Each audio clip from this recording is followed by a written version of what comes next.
პოლიტიკის დონეზე გაყოფა სასაცილოა, როცა ასეთი ამდენი ერთობა გვაქვს ჩვენ სხვა მიმართულებებით.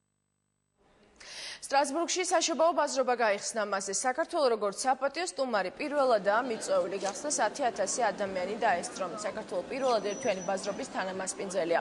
გუტენბერგის მოედანზე სტუმრებს ქართული სოფელი დღეიდან ახალ წლამდე უმასპინძლებს.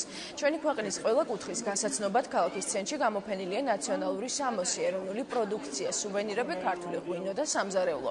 ევროპის საპარლამენტო დედაქალაქს წლის ამ პერიოდში 4 მილიონი სტუმარი ყავს. საქართველოს მოწვევის გადაწყვეტილება სტრასბურგის მერია მიიღო. სტუმრის შერჩევის მთავარი კრიტერიუმი ქვეყანაში დემოკრატიისა და ადამიანის უფლებების დაცვის დონეა. გახსნის პირველ დღეს ქართულ სოფელში ხალხმრავლობა იყო, სტუმრებმა მოგვიანებით კლებერის მოედანზე გადაინაცვლეს, სადაც ანსამბლ სოფეშურების კონცერტი გვიან ღამემდე გაგრძელდა.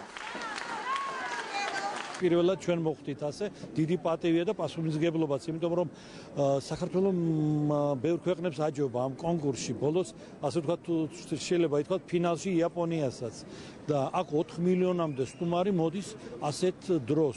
თვითონ ის ფაქტით, რომ საქართველოს ირჩიეს მასპინძლად, თანამასპინძლად და საპატიო სტუმრად, ეს იმას ნიშნავს, რომ სტრასბურგის მერია ასეთ დასკვნა გააკეთა, რომ მან დაარის დემოკრატიის და ადამიანთა უფლების დაცვის ის ნორმები, რომელიც ეკადრება, ასე ვთქვათ, ევროპას და ის ევროპული ღირებულებები. ეს ჩვენ დიდ პასუხისმგებლობას გვაკისრებს.